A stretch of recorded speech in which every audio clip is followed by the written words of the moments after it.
आज हम पॉलीसाइफोनिया के जनन के बारे में अध्ययन करेंगे। इससे पहले के वीडियो में हमने उसकी बाह्य संरचना और कोशिका संरचना के बारे में पढ़ा था। आज हम देखते हैं जनन पॉलीसाइफोनिया में कैसे कितने प्रकार का होता है। तो पॉलीसाइफोनिया के जीवन चक्र में 3 भिन्न प्रकार के थैलस पाए जाते हैं। युग्मकोद्भिद यानी गैमेटोफाइट, कार्पोबीजाणुद्भिद कार्पोस्पोरोफाइट और चतुष्की बीजाणु टेट्रास्पोरोफाइट। ये तीनों अपने अपने अलग अस्तित्व के रूप में पाए जाते हैं। पहले देखते हैं गैमेटोफाइट। यह स्वच्छंद अगुणित हैप्लॉइड पादप है जो कि लैंगिक जनन में भाग लेता है। इसमें नर तथा मादा युग्मकोद्भिद अलग अलग होते हैं। नर युग्मकोद्भिद में पुंमणुधानी स्पर्मेटेंजिया तथा स्त्री युग्मकोद्भिद में कार्पोगोनिया का विकास होता है। दूसरा पादप है कार्पोबीजाणुद्भिद। यह द्विगुणित पादप है। इसका निर्माण लैंगिक जनन से बने युग्मनज के होता है। यह पादप मादा युग्मकोद्भिद पर स्थित होता है तथा उस पर परजीवी के रूप में निर्वाह करता है। इसमें द्विगुणित कार्पोस्पोर का निर्माण होता है। तीसरा है चतुष्की बीजाणुद्भिद। ये पादप द्विगुणित कार्पोबीजाणुओं से विकसित होते हैं तथा युग्मकोद्भिद पादप के समान दिखाई देते हैं। चतुष्की बीजाणु उद्भिद अलैंगिक जनन करते हैं। इनमें चतुष्की बीजाणु यानी टेट्रास्पोर के बनने के समय अर्धसूत्री विभाजन होता है। टेट्रास्पोर अंकुरण द्वारा नए गैमेटोफाइट का निर्माण कर देते हैं। पॉलीसाइफोनिया में जनन लैंगिक और अलैंगिक 2 विधियों के द्वारा होता है। तो पहले हम देखते हैं लैंगिक जनन। पॉलीसाइफोनिया में लैंगिक जनन विषम युग्मकीय अर्थात ऊगैमस प्रकार का होता है।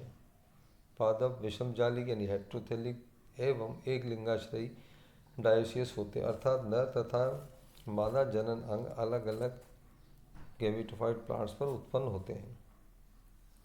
नर व मादा पादप आकार की समानता दर्शाते हैं अर्थात देखने में एक जैसे होते हैं। नर जननांग मेल रिप्रोडक्टिव ऑर्गन।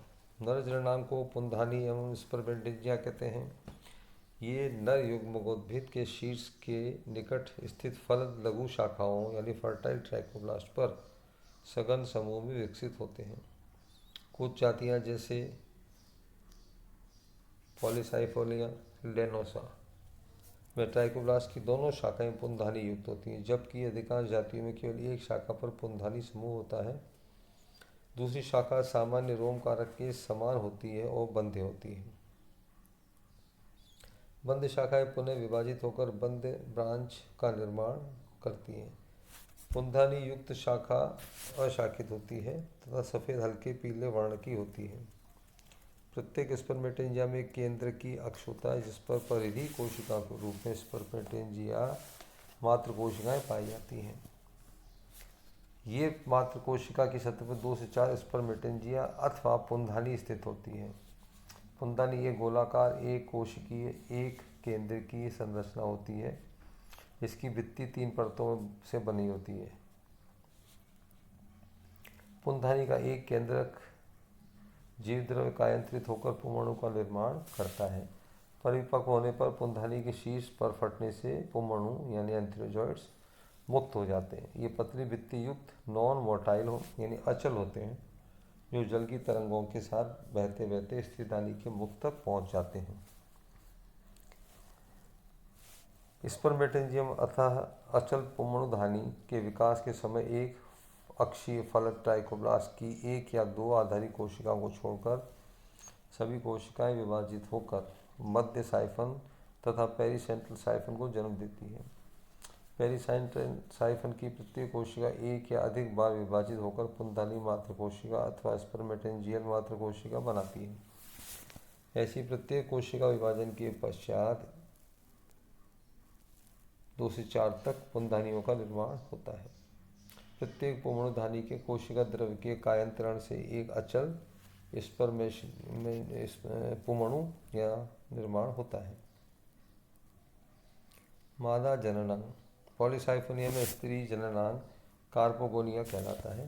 पुंमणुधानी के समान इनका विकास भी स्त्री युग्मकों की फलों शाखाओं पर होता है। स्त्री ट्राइकोब्लास्ट प्रारंभिका का निर्माण मुख्य अक्ष के शीर्ष के 3-4 कोशिका नीचे स्थित अक्षीय कोशिका से होता है। स्त्री ट्राइकोब्लास्ट 5 से 7 कोशिका लंबा होता है।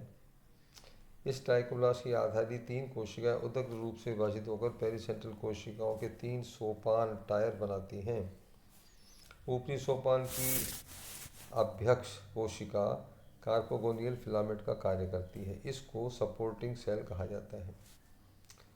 ये आलंबक कोशिका या सपोर्टिंग सेल में अनुप्रस्थ विभाजन होकर 4 कोशिकीय वक्रीय कार्पोगोनियल फिलामेंट बनता है। इसकी शीर्ष कोशिका कार्पोगोनियम में विकसित होती है। कार्पोगोनियम का आधारी भाग कार्पोगाइन कहलाता है, जिसमें अंडा निहित होता है तथा ग्रीवा भाग ट्राइकोगाइन कहलाता है।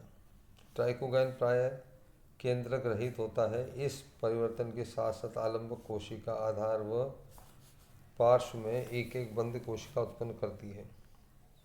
ये क्रमशः आधारी बंद तंतु प्रारंभिका और पार्श्वी बंद तंतु प्रारंभिका कहलाती है। ये दोनों बंद प्रारंभिक कोशिका निषेचन के उपरांत आधारी व पार्श्व तंतु बनाती हैं।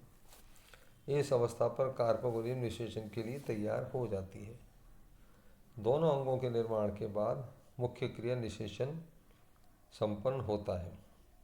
इसके बाद होने वाले जितने भी डेवलपमेंट हैं उसको हम निषेचन पश्चात होने वाले परिवर्तन के रूप में अगले वीडियो में देखेंगे। धन्यवाद।